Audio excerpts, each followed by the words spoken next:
Nos falta la última mesa y lógicamente luego las conclusiones de la jornada.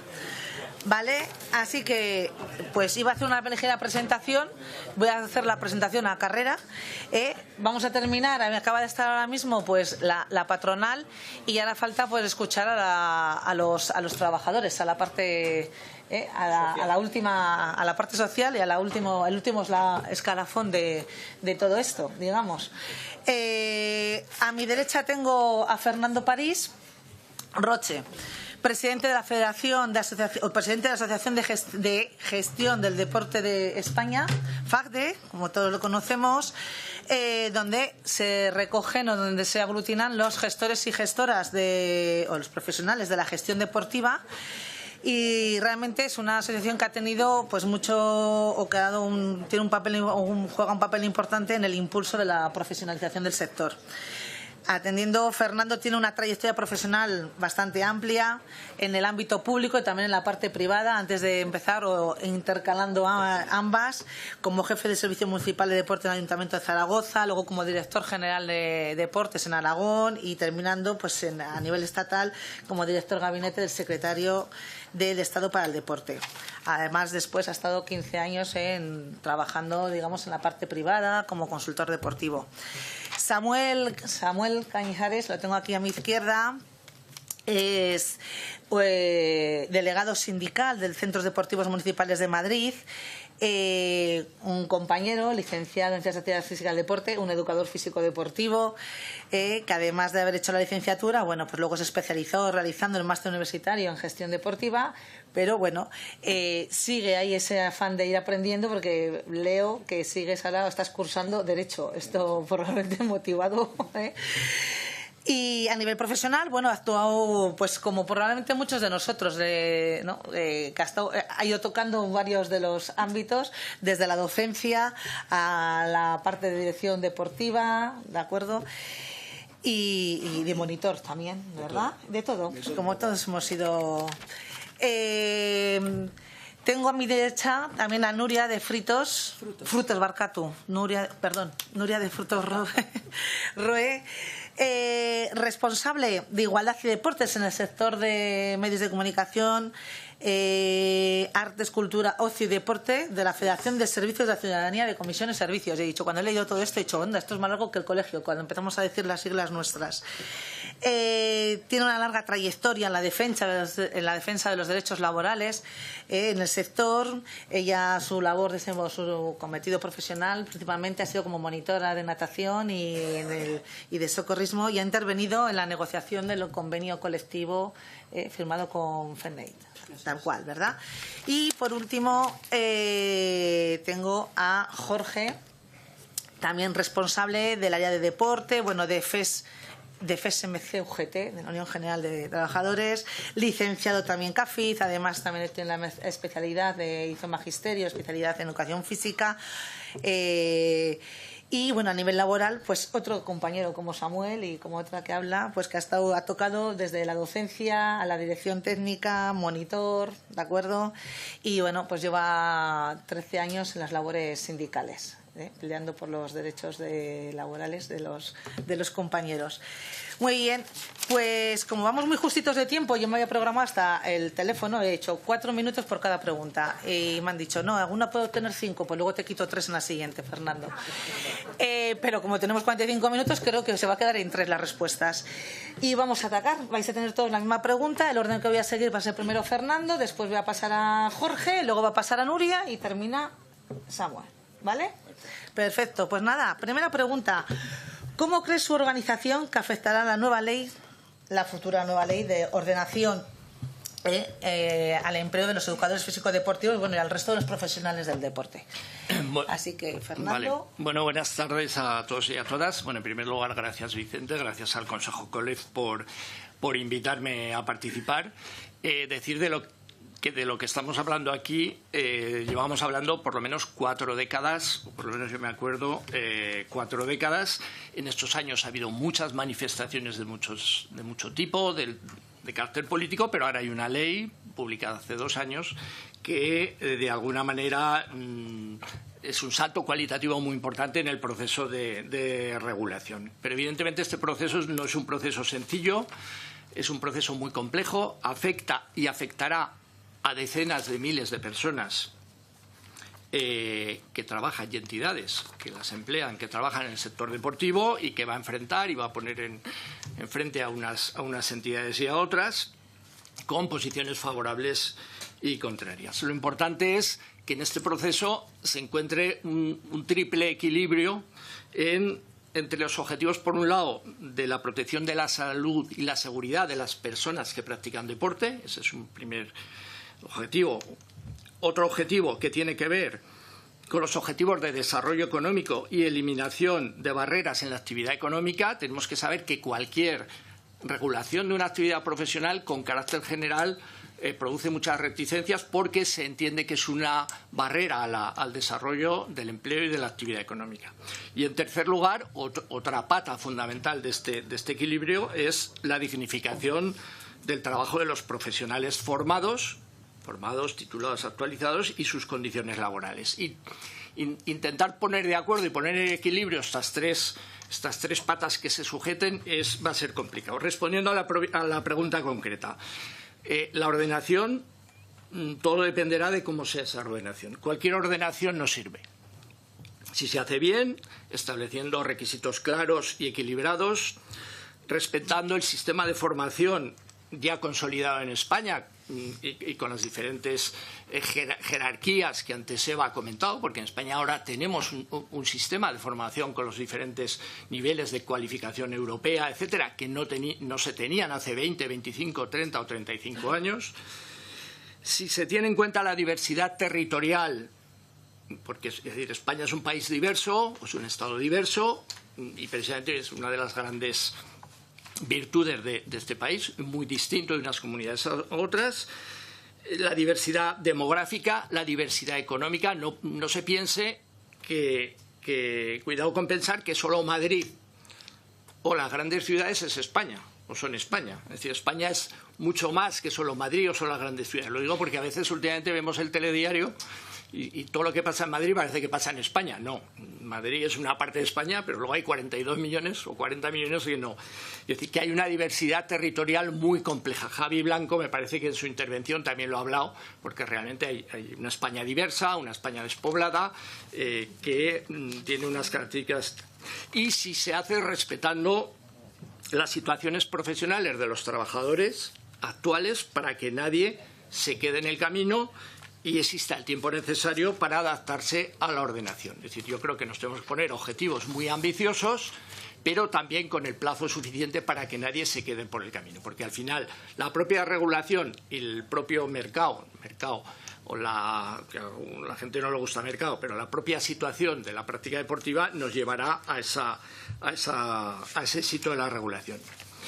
Si no se produce si esa ordenación no es equilibrada, evidentemente sí que puede haber un perjuicio para el sistema deportivo, tal como lo tenemos ahora, y ese perjuicio puede ser mayor que el beneficio. Es preciso señalar también que cuando estamos hablando de la ordenación de las actividades profesionales, profesiones, actividades profesionales, etcétera, solo afecta a aquellas que tienen que ver, o solo debería afectar a aquellas que tienen que ver con la intervención directa de los profesionales con las personas destinatarias de los servicios, es decir, aquellas en las cuales exista una aplicación de técnicas, de conocimientos, de habilidades, de actividad física y deporte en intervención directa con las personas y en la planificación y programación. Lo digo porque no todas las profesiones de la industria y de los servicios de deporte son susceptibles de regulación, ni a través de la ley de profesión titulada del Estado, ni a través de las leyes de ordenación de las actividades profesionales de las comunidades autónomas. Vamos a ser optimistas y vamos a pensar que esa regulación o esa ordenación se hace teniendo en cuenta la situación actual y la necesidad de su mejora, y desde ese punto de vista yo creo que eso puede ayudar a la colaboración entre, primero, los propios profesionales de la actividad física y del deporte y luego los profesionales con profesionales de otros sectores. Cuando veo las discusiones con el sector sanitario, no sé, me da la sensación de que debería ser todo como más fácil, sabiendo que muchas veces las diferencias, que esta mañana las han marcado muy bien alguien, las diferencias nunca son una raya perfecta. Es decir, que hay espacios de solapamiento con otras profesiones, en el ámbito concreto sanitario, ojo, y en el ámbito también de otras actividades. Y para terminar, decir, me he pasado, pues vale, seguiré hablando. No, termina si quieres. No, sí, quería decir que sobre todo que tenemos que tener en cuenta, y lo ha comentado Alberto antes, que en España hay 86.000 personas formándose en estos momentos en las diferentes tipologías de enseñanzas deportivas. La superior, la formación profesional general y las enseñanzas especiales de carácter deportivo. Que de ese 86.000, el 26% corresponde al grado de ciencias de la actividad física del deporte, pero que si tenemos en cuenta la duración de los estudios a la hora de traducir esos números a nombres y apellidos, los estudiantes universitarios estudian el doble que los de formación profesional, con carácter general, probablemente un poco más. Quiero decir que menos del 20%, es decir, que la regulación que se haga desde el Estado en relación a la reserva de actividades para los graduados de educación física afecta al menos del 20% de las personas que se están formando ahora, no que se han formado antes y están trabajando, no, las que se están formando ahora. Por lo tanto, tenemos que ser conscientes de esa realidad, que por lo tanto el Estado tendrá que hacer esa regulación o tendrá que hacer esa ley de reserva de actividad para ese sector, pero teniendo en cuenta que hay un 80% de personas en el turismo activo, en la formación profesional, en el fitness, en la recreación, en la iniciación deportiva, etcétera, que evidentemente hay que tener en cuenta y que no puede ser una regulación excluyente. Te quedas sin nada para después.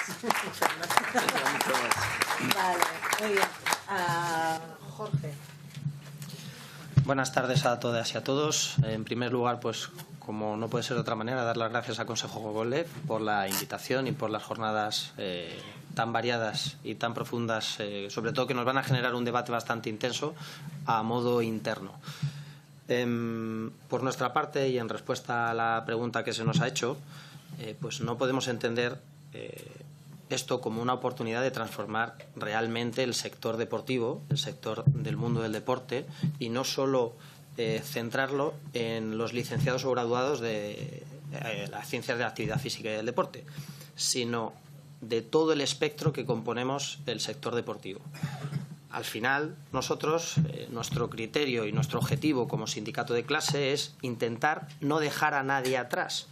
Y contestando o continuando con algo que apostilló anteriormente Alberto, es cierto que ciertas regulaciones en algunas comunidades autónomas, por motivos X, puede generar esa situación. Pero, como además ha apuntado una compañera que ha intervenido anteriormente, todas aquellas personas que hayan hecho sus habilitaciones, etcétera, y tengan todo bajo control en ese sentido de poder haber podido acreditar toda su experiencia, no van a tener ningún problema, van a tener su hueco y su espacio en el mundo del deporte. El problema lo vamos a tener, por ejemplo, en Madrid, no solo desde el 2016, que es cuando entró en vigor la ley, sino es probable que desde el 2014, porque tienen que acreditar una formación que aproximadamente son 2 años de experiencia laboral y, por lo tanto, ya ampliamos todavía. Entonces, tenemos claro que debemos dar lugar, tenemos claro que tiene que haber una reserva de puesto, que esto va a mejorar el sistema y el sector deportivo, pero sobre todo también no podemos olvidarnos del otro foco importante, y es todas las personas que componemos, es decir, todos y cada uno de los engranajes que componemos esta cadena que al final mueve el sector deportivo. Y no solo, el problema no lo tenemos en el sector de educación, cuando nosotros como licenciados o graduados de Ciencias de la Actividad Física y del Deporte tenemos muy marcadas nuestras competencias, no es en el ámbito de la salud, donde ya por fin, desde hace un par de años, la parte de la readaptación física, ya entramos ahí, que cuando nosotros estudiamos la carrera, o en mi caso, era un debate que estaba ahora mismo o en ese momento en liza, sino que ahora mismo lo que creo que el papel que debemos tomar es ser esenciales. Antes comentó uno de los ponentes que en la pandemia todo el mundo se dio cuenta del papel que tuvo el ejercicio físico, tanto para poder salir a la calle como para hacer ejercicio, sino con los beneficios que con ello teníamos. Pero como sector no hemos sabido dignificar ni encontrar nuestro papel y nuestro punto en la sociedad. Y esto se puede llevar a términos salariales. Sí, efectivamente, antes me lo ha apuntado aquí Raúl, no te ubico ahora mismo, en la mesa anterior se ha ido, una pena. Decía que considera que los salarios no son bajos. Sí, sí, los salarios son bajos. Los salarios son muy bajos. Son los que son, desde luego, las reglas del juego. Maravilloso. Pero son salarios bajos. Son salarios bajos desde el momento en el cual 3 grupos de los que tiene el convenio estatal de instalaciones deportivas y gimnasios están por debajo del salario mínimo interprofesional. Y son bajos, puesto que el salario mínimo interprofesional se presupone que es para personas que no tienen ningún tipo de cualificación. Entonces, estamos exigiendo cualificación del tipo que sea. Yo no me meto en entrenadores personales, sino también en monitores deportivos y del ámbito que sea, incluso bajándonos no a las federaciones, sino a los clubes. Y les estamos exigiendo formación y al mismo tiempo pagando lo mismo que a personas sin cualificación. Ahí estamos fallando. Pero fallando no nosotros, fallando todas las patas de la mesa. Entonces, ¿esta ley es una solución o es un problema? ¿O nos va a generar un problema nuevo? Debe ser una solución, pero nos van a salir problemas en el camino. Entonces, entre todos, poco a poco, antes lo dijo Javier, no nos vale cualquier cosa, o no nos debería valer cualquier cosa, pero se va a ir puliendo, se debería ir puliendo, pero esta ley debe contar con todo, no solo con la parte de educación, sino con la parte también de la puesta en práctica. Porque nosotros desde el diálogo social tenemos ese foco, las empresas lo tienen con sus trabajadores y trabajadoras, nosotros también lo tenemos y los organismos también. Entonces, juntémonos todos, la parte de educación, los empleadores y los empleados, para buscar soluciones, que dignifiquemos desde los salarios. Sí, los salarios son bajos, pero es que encima si nos vamos a que el foco o el núcleo principal de nuestro sector se encuentra en la jornada de ocio, de 5 de la tarde a 9 de la noche, nos encontramos que a salarios bajos tenemos jornadas parciales pequeñas. Es que no lo sé. No lo sé. En Madrid, desde luego, que no llega para vivir. Entonces, ¿qué sucede? Muchos trabajos, muchas formaciones, no tener acceso a otro tipo de formaciones, puesto que las circunstancias son las que son, y si yo tengo 3 trabajos, que yo tengo compañeros y compañeras que tienen 3 trabajos, ¿de dónde van a sacar el tiempo para estudiar? Entonces, si no alimentamos la cadena para poder tener mejores condiciones, lo vamos a tener complicado y vamos a estar siempre en la cola del mercado. Entonces, a partir de ahí, pues que tenemos que convivir entre todos, tenemos que encontrar los puntos de unión, los nexos y fortalecer. Ojalá pudiésemos hacer, como en otros sectores de los que se ha comentado, por ejemplo, que un tratamiento de fisioterapia, nadie pone en cuestión el pagar menos de 35 euros. Nadie, absolutamente nadie. Por 45 minutos, 1 hora. Nadie. Ahora, todos los aquí presentes o la mayoría sabemos los precios que se barajan en las cadenas de gimnasios. Y me centro en las cadenas de gimnasios y no salto a las administraciones públicas, a los ayuntamientos con los precios que ponen municipales. Que sí, por ordenanzas municipales. Pero es que con esos precios es imposible competir. Y si no se puede competir desde ahí, ¿cómo vamos a mejorar los salarios? Entonces entramos en la pescadilla que se muerde la cola. Tenemos que, alguien en algún momento tiene que dar el salto para que ya todo ruede. Con esta pregunta, creo que me he quedado servido. Otro, que luego las preguntas, la segunda pregunta será más breve, la respuesta será más breve. Muy bien, Nuria, tu turno. Bueno, buenas tardes a todos y todas. Yo también agradezco un montón al Consejo COLEF que haya montado esta jornada y les agradezco que me hayan invitado, a Comisiones Obreras a participar en ella. Yo voy a ser más breve que Jorge, porque sí, suelo serlo. Pero bueno, también porque estoy de acuerdo con muchas de las cosas que ha planteado, porque es cierto que el sector es el que es y es precario por muchas circunstancias, pero sí que estoy de acuerdo en que tiene que haber una regulación en cuanto a la formación de las personas profesionales que están en los gimnasios y en las instalaciones deportivas. A comisiones lo que nos preocupa mucho, y es por lo que hemos visto en la Comunidad de Madrid, es la destrucción de empleo a raíz de la publicación de la futura ley que haya, que además dificulta mucho a las personas que ya están trabajando en el sector y que llevan muchos años demostrando ser buenas y buenos profesionales, dificulta mucho que se les reconozca esa experiencia para que puedan seguir practicando la profesión que hacen hasta ahora. No hay que olvidar que, aparte de la protección a la salud que tenemos todas las personas que vivimos en España, también tenemos derecho al trabajo. Entonces tenemos que saber proteger el trabajo de estas personas sin perjuicio de que se reserven puestos de trabajo para gente que tenga cualificación universitaria. Pero no hay que perder de vista también esta pata, porque son muchas más personas y no debemos mandarlas a la cola del paro, puesto que además han demostrado tener la suficiente profesionalidad como para sacar el trabajo adelante y no lesionar a nadie que yo conozca, por lo menos. Al final es verdad lo que ha dicho Jorge. Tenemos que contemplarlo todo, y la mejora en el sector en cuanto a los profesionales y las profesionales del sector y al sector en sí mismo, pues tiene que partir de una regulación en las formaciones, pero también tiene que partir de otras cosas, como son los salarios, las clasificaciones profesionales, el intento de eliminar las parcialidades. La dignificación de la profesión no va solo en el sentido de tener una titulación, o por lo menos a mi entender, sino que tiene muchas más patas, y la negociación colectiva es muy importante en ese sentido. Y en la negociación colectiva entran muchos factores que no son las regulaciones de las profesiones en cuanto a las titulaciones que tienen que tener, sino que son muchísimas más cosas, y entran muchos factores que tenemos que valorar. Pero en realidad es cierto que es necesaria una regulación, pues porque, bueno, hay un cierto batiburrillo de titulaciones que siempre han sido válidas, que hay que valorar, que hay que poner en valor, pero también hay que empezar a regular las cosas desde el inicio. O sea, yo entiendo que una vez se publique la ley, si podemos incidir en cómo se redacte o cómo se implemente esa ley, incidiremos para que nadie salga perjudicado y el sector pueda evolucionar en adelante. Que yo además sé que es un sector que está en crecimiento exponencial, además, desde hace unos años, y sí que requiere de muchas personas que hagan ese trabajo que las personas usuarias no requieren en los centros deportivos municipales, gimnasios privados, instalaciones deportivas de toda clase.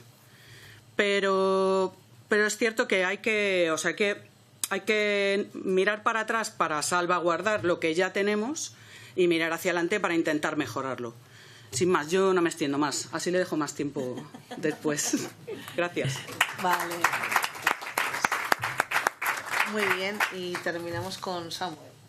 Dar las gracias al COLEF por contar con nosotros y darnos esta oportunidad de poder dar nuestra opinión sobre esta nueva ley. Nuestro sindicato se centra más en administración pública y contrato público. En este marco, la futura Ley de Ordenación de Profesiones del Deporte supone un paso crucial para consolidar el deporte como servicio público esencial.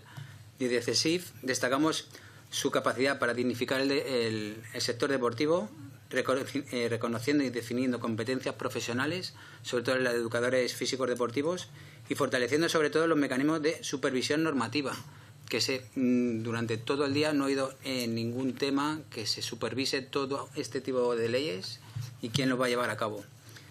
Esto no solo mejorará las condiciones laborales de los profesionales, sino que también garantizará servicios de calidad adaptados a las necesidades de la ciudadanía, contribuyendo al bienestar general y a la igualdad de oportunidades en el acceso al deporte. Así, en esta ley es una herramienta clave para transformar el sector en el motor de la salud, integración y cohesión social. Y ya termino con la conclusión de la ordenación de las profesiones de deporte. Desde nuestra perspectiva, es una oportunidad única para dignificar el profesional del deporte, mejorar la calidad del servicio público y fomentar un sector deportivo más estructurado, sobre todo desde el pico que hemos hablado de los educadores físicos deportivos, de cual cuelgan el resto de profesiones, porque son los encargados de planificar el trabajo del resto de profesionales. En las instalaciones deportivas son quienes planifican el que el resto de trabajadores tengan que hacer ciertas tareas. Por eso, si cargamos demasiadas horas al resto de trabajadores, habrá mayor rotación, habrá más lesiones, habrá más bajas, y esto afectará al servicio y a la calidad, sobre todo del empleado. Por eso hay veces que también hay demasiadas rotaciones. Metemos 40, como hemos dicho, 40 horas laborales a un monitor dando spinning o dando clase de aeróbic, no es hábil, no puede llegar a ser. Entonces, un director deportivo cualificado tendrá que saber que tendrá que hacer una programación para que esa carga de trabajo para el trabajador sea aceptable, ¿vale? Y pueda dar también el servicio público de calidad, no simplemente despachar a personas por nuestros centros. ¿De acuerdo? Gracias. Muy bien, aunque habéis ido respondiendo de alguna manera a esa segunda pregunta, pero bueno, la centramos un poquito. Si os parece, para tener tiempo luego, os voy a pedir brevedad en la siguiente. Bueno, más breve, Fernanda. No, es de agradecer siempre los datos que nos aportas siempre en tus intervenciones, ¿de acuerdo? Pero bueno, un par de minutitos y así luego podemos tener alguna ronda o podemos dar opción a que pregunten algo nuestros compañeros, ¿vale? Y bueno, la segunda pregunta que teníamos preparada pues era un poquito, pues no, si consideráis que realmente la ordenación, una mejor ordenación de los profesionales del deporte, bueno, pues podrá ayudar a que se adapten mejor esos grupos profesionales, de acuerdo, de los convenios del sector. Es decir, hemos hablado de los grupos profesionales, ha salido antes que en el convenio, de la manera que están registrados. Jorge, has mencionado cómo 3 grupos profesionales están por debajo de. Y bueno, pues si realmente la ordenación podrá aprovecharse o podrá ayudar a que esos grupos profesionales se adapten y a dignificar lógicamente a los profesionales de los servicios deportivos. Por eso digo que quizás la pregunta, más o menos, quizás habéis dado ya las pautas antes, pero ahora la concretáis. Bueno, a ver, sin duda, si esta ordenación y esta regulación se hace bien, evidentemente tiene que suponer un hito en la profesionalización, en la mejora de la profesionalización y en la dignificación de los profesionales de la actividad física y del deporte. Tendría que suponer el establecimiento de un estándar de calidad, también de un salto cualitativo en la práctica del deporte. Y tendría que dar pie a una modificación en el futuro en los convenios, etcétera. Pero lo que puede hacer el Estado a través de esta ley, que es la ley de ordenación de la profesión titulada, ¿qué es lo que puede, ya digo, qué es lo que puede hacer el Estado y que es complementario o suplementario a lo que han hecho ya 10 comunidades autónomas y faltan 7 de hacer? No debería hacerse solo, sino que debería ir acompañado de un marco general de la ordenación de las profesiones en el Estado.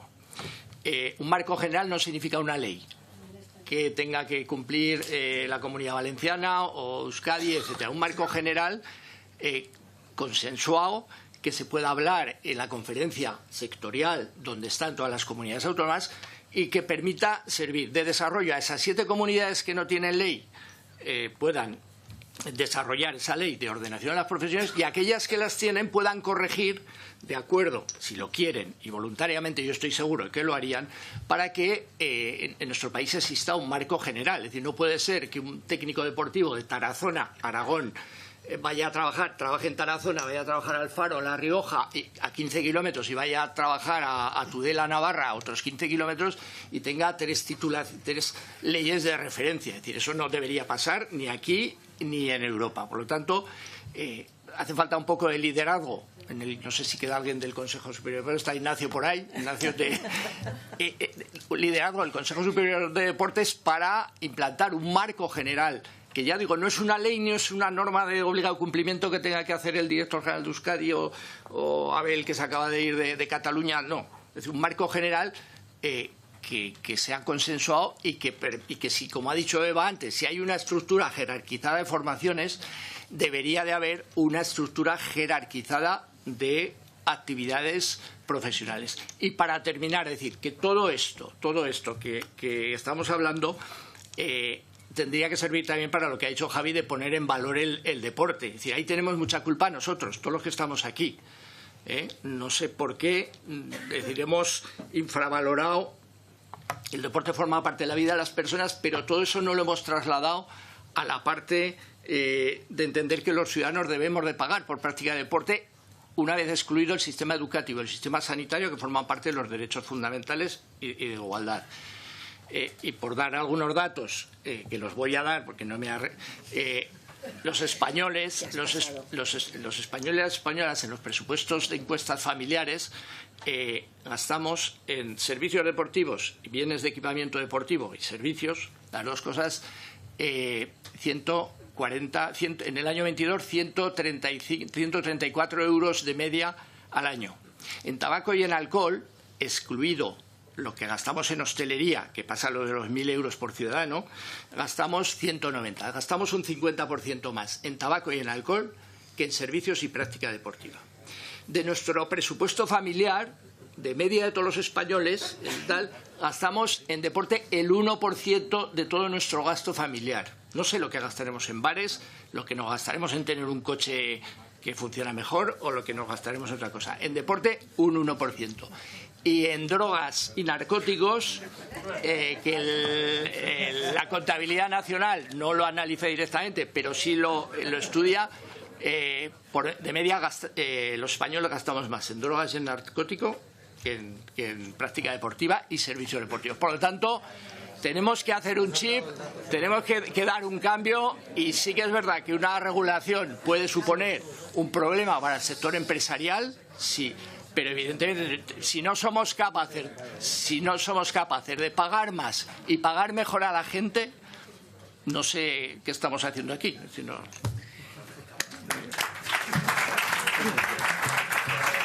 Pues nos encantan los datos. Nos quedamos esperando el de narcóticos y demás.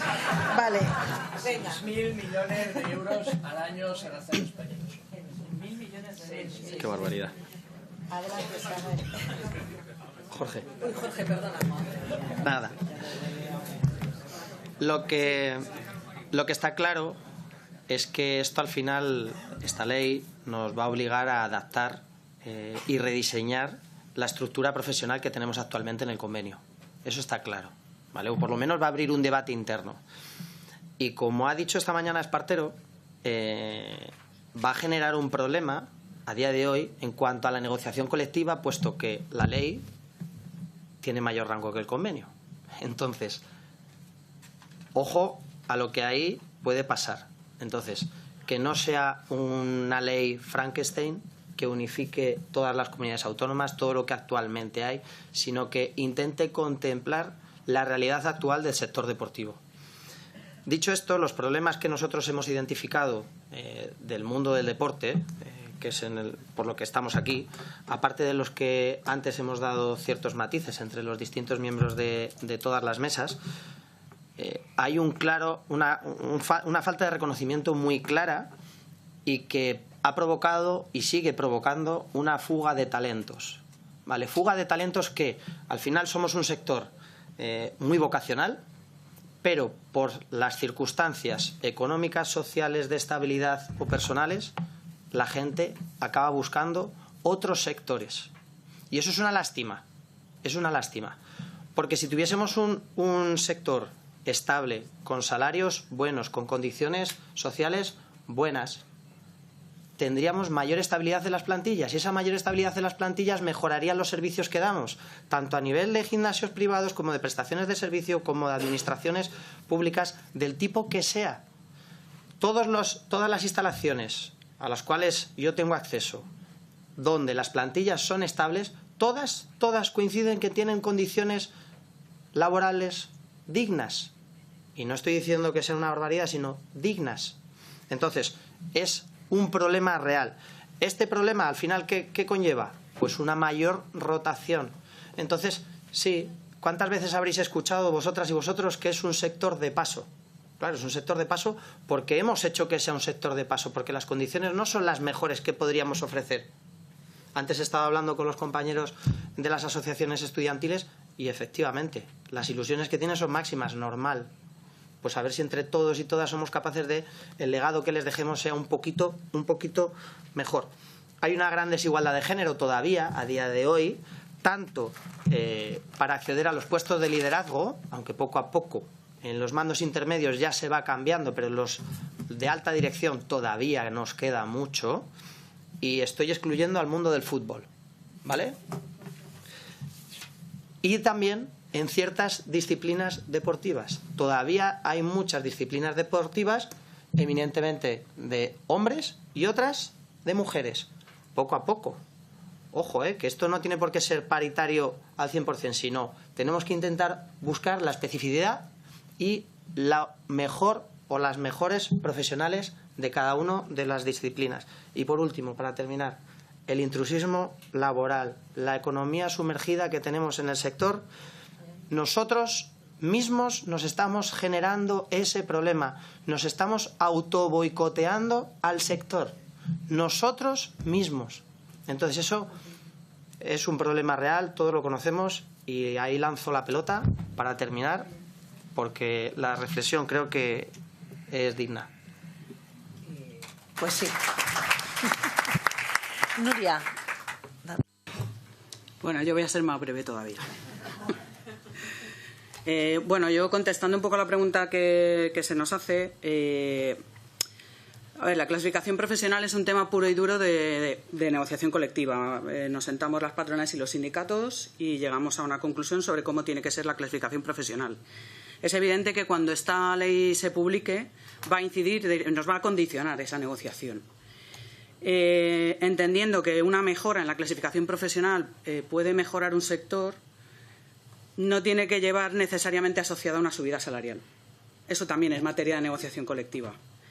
Y el sector ahora mismo es el que es. O sea, no nos podemos hacer trampas al solitario porque el hecho de que se regulen las titulaciones necesarias no va a querer decir que haya un aumento de salarios suficiente para que la gente se quede a trabajar en instalaciones deportivas. Yo hay una cosa con la que no estoy de acuerdo de lo que ha dicho Jorge. Cada vez hay más gente que se queda en los centros de trabajo. Cada vez hay gente, pues de mi edad, por ejemplo. Yo soy una señora mayor ya.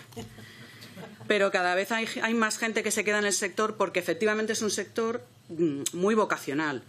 Si no te gusta trabajar en el deporte, llega un momento que te vas a otra cosa mariposa. Pero yo creo que cada vez se está profesionalizando más en ese sentido, que ya es un medio de vida hasta que te jubiles. Ya tienes hijos e hijas a los que mantienes con tu trabajo en las instalaciones deportivas. Entonces sí que es cierto que hay que dignificarlo, pero teniendo claro cómo dignificamos los sectores a través de la negociación colectiva. Es que no hay otra. Yo creo que no hay otra forma de hacerlo. ¿Que la ley puede ayudar? Bueno, pues dependiendo de cómo se regule, cómo se haga esta ley, puede ayudar o empeorar las cosas. Nunca se sabe. El caso es que hay que trabajar en una regulación que sea buena y que garantice que las cosas se van a hacer bien, que se garantiza el empleo de las personas que ya están en el sector y que de aquí para adelante podemos empezar a mejorar las cosas o por lo menos intentar organizarlas de otra manera para que sea un sector bueno para las plantillas y, como no puede ser de otra manera, también para las empresas que prestan servicios o que tienen instalaciones deportivas. Muy bien, muchas gracias, Nuria. Nada. Se ha ajustado muy bien al tiempo. Venga, Saúl. Buenas. Desde el CSIC pensamos que la nueva ordenación de las profesiones del deporte, la ley, en los convenios colectivos será un punto importante siempre y cuando sea, sobre todo en el sector público en el que nosotros nos enmarcamos, porque hay muchos convenios, incluso las propias estructuraciones de las categorías profesionales no están ni establecidos las diferenciaciones entre categoría A, categoría B, categoría C, lo que es educador físico deportivo, titulado superior o simple un monitor. Es importante que al hacer esta ley ya empujemos a la Administración, sobre todo, a que se declare la categoría B, que también creo que es importante para dignificar no solo a los educadores físicos deportivos, sino también a los titulados superiores, porque todo, como os hemos dicho aquí todos juntos, somos un conjunto que tenemos que dar un servicio.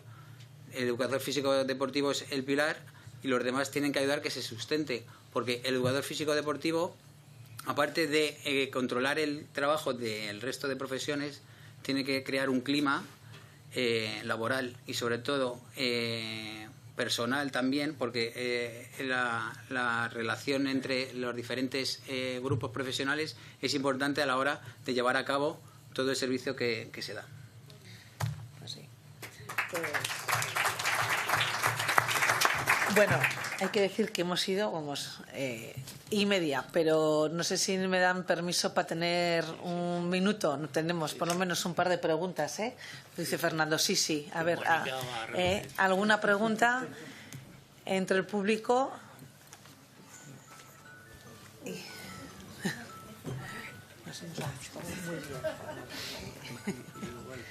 Buenas tardes. Seguimos aquí. Somos los de instituciones penitenciarias.